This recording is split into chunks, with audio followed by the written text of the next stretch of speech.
What's up, guys? Welcome back to Among the Fins. I am your host, Aaron, and today we're going to be talking about the album A Different Shade of Blue by the band Knocked Loose.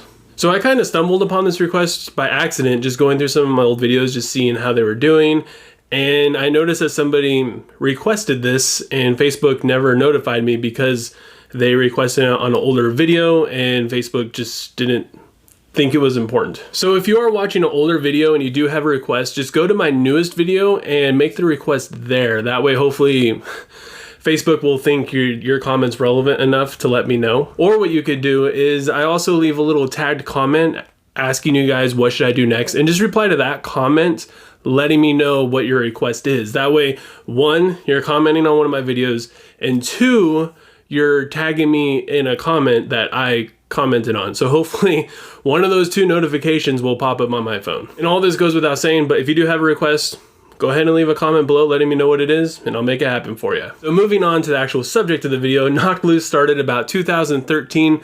They're from Kentucky. They have 2 studio albums so far, and they're kind of like, I don't know, they're a mixture of genres. They have hardcore, they are metalcore, they have a lot of death metal, they have a lot of slam metal. They use all kinds of different heavy metal concepts in their albums. And A Different Shade of Blue is no different. I sense a lot of death metal, even like slamish, doomish kind of metal. I don't know. The genres are easy to get mixed up and mixed around exactly what is what, especially when talking about subgenres of rock and metal and things like that. But I do notice a lot of it, and I notice that there's a lot of kind of Black Sabbath, like old school Black Sabbath influences in a lot of these songs. So it's fair to say that this album is super duper brutal. It's got tons of breakdowns, it's got chugs for days, and the vocals, which could be kind of high pitch at times, they do get pretty low and guttural at the same time. And the production's super tight too. They don't use a ton of like different effects and things, but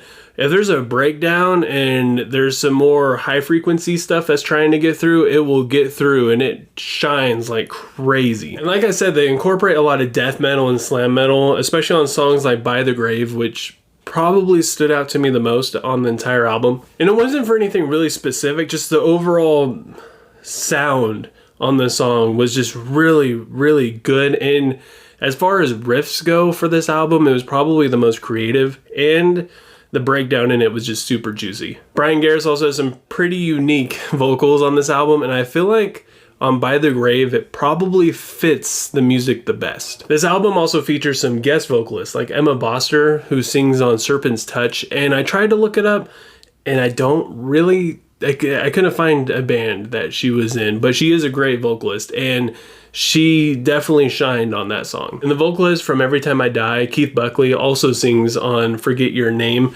which I feel like has the most influence from Black Sabbath I've heard on this album. If you listen to Sabbath, Bloody Sabbath, and you listen to Forget Your Name, it's just full of it's full of Black Sabbath inspirations all over it. And both those songs are okay, and I would definitely say that having those 2 different vocalists on each of those songs enhances the songs quite a bit, but that's also kind of how I feel about this whole album. It was just kind of okay. The main issue I had with this album is I found that every single song was the same, and I think that's why it kind of helped having different vocalists on different songs. It kind of changed it up even just a little bit. But as far as music goes, every single song felt exactly the same. It starts out with this really cool riff for the intro, but as soon as the verse hits, it just goes into this bland, boring riff, and I swear the drummer, he plays the same thing in every single verse on every single. It felt like there was just zero effort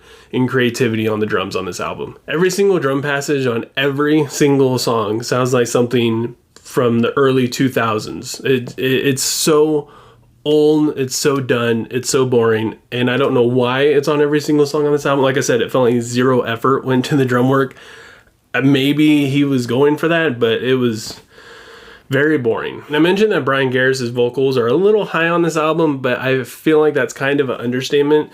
For example, on Serpent's Touch, when Emma Boster's part comes in and she starts singing, I kind of just accepted it that it was Brian Garris still. I had no idea that a female was singing. I was just kind of like, oh wow, he went kind of high there. hey, wait a second. And because his vocals are so high pitched, especially on his screaming, it brought almost a cringiness to some of these songs with how shrill his vocals just feel like they're fried. It sounds like his voice is just shot and he's just screaming in the mic hoping to get some kind of sound out. Even though Brian Garris's vocals are a little tough to get into because of how high they are, it's fair to say that they didn't ruin every single song that they were in.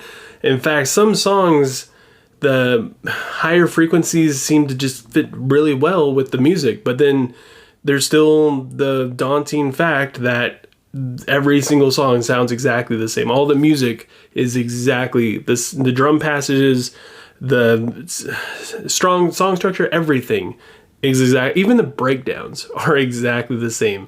And it's just one big ball of boring monotony. With all that said, I gotta give A Different Shade of Blue by Knocked Loose a 3.5 out of 10.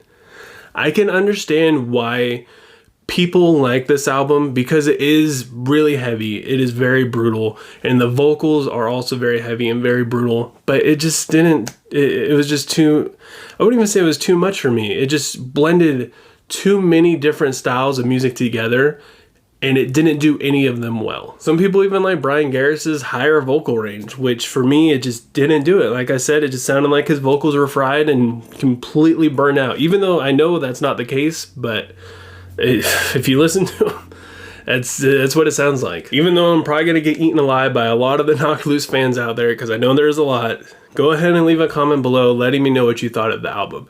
What would you rate it if you listened to it before? If you haven't, go ahead and give a couple of these songs a listen and let me know what you think. And if you enjoyed this video, don't forget to give it a thumbs up. If you want to see more like it, don't forget to subscribe and click the bell icon so you get notified when I upload. That way you don't miss out. And I hope you guys all have a good rest of your day, and I'll see you guys next time.